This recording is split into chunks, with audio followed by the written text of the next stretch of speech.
Salut tout le monde. Alors aujourd'hui on se retrouve pour une vidéo assez courte sur les superstitions en Corée du Sud, les choses vraiment à proscrire, à vraiment ne pas faire ici en Corée.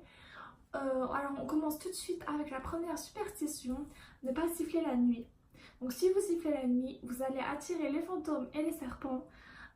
Franchement je connais personne qui siffle la nuit à part les psychopathes, je trouve que ça fait vraiment flipper, mais au cas où si vous sifflez la nuit, arrêtez tout de suite. Superstition numéro 2, rêver de cochon. Si vous rêvez de cochon ou de dragon, vous allez avoir de la chance et de l'argent. Donc un petit conseil ici, rêvez de cochon si vous pouvez. Superstition numéro 3, ne pas cuisiner des ailes de poulet à votre partenaire. Donc si vous cuisinez des ailes de poulet à votre partenaire, il risque de s'envoler. Moi ça me paraît logique, mais franchement à éviter. Si vous venez en Corée du Sud, je vous conseille des nombreux bars ou restaurants qui vendent du poulet frit, parce que ici en Corée le poulet frit c'est vraiment un lifestyle, c'est un mode de vie.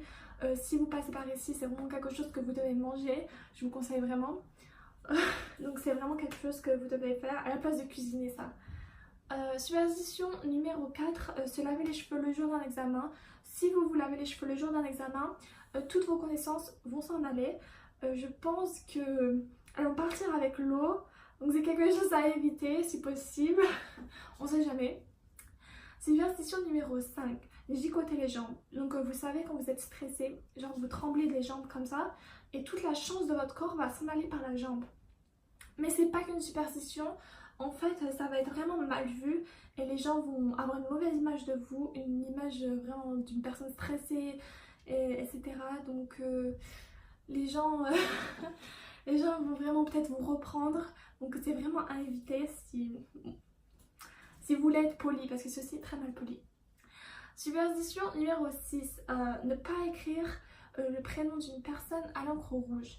Si vous écrivez le prénom d'une personne à l'encre rouge, ça fait penser à la mort. Donc le rouge rappelle le sang, c'est la couleur du sang. Donc c'est assez mal poli, donc franchement ne faites pas ça non plus. Superstition numéro 8, le chiffre 4. Donc le chiffre 4 en Corée, ça se prononce ça. Et en fait en caractère chinois ça veut dire la mort. Donc c'est un chiffre porte-malheur, notamment dans les hôpitaux, dans les ascenseurs, il n'y a pas de 4e étage. Donc le 4e étage, à la place du boulon dans l'ascenseur, il n'y aura pas un 4, il y aura un F. En fait, et il n'y a pas de patients d'habitude dans les 4e étages des hôpitaux. C'est plus des bureaux d'administration de l'hôpital, ou voilà, des choses comme ça. Numéro 9, ne pas allumer le ventilateur la nuit dans une pièce close. La nuit ou la journée, mais bon, dans une pièce close, mais d'habitude toute la nuit. Sinon, l'oxygène de la pièce va s'en aller et vous allez suffoquer et peut-être mourir. Donc si jamais vous êtes dans un échange, dans une famille coréenne, c'est vraiment quelque chose que vous ne devez pas faire, parce qu'il y a des gens vraiment qui y croient.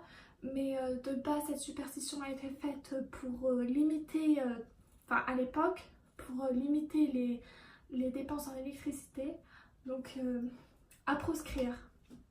Superstition numéro 10 et dernière superstition, ne pas offrir des chaussures à votre partenaire, sinon il risque de s'enfuir.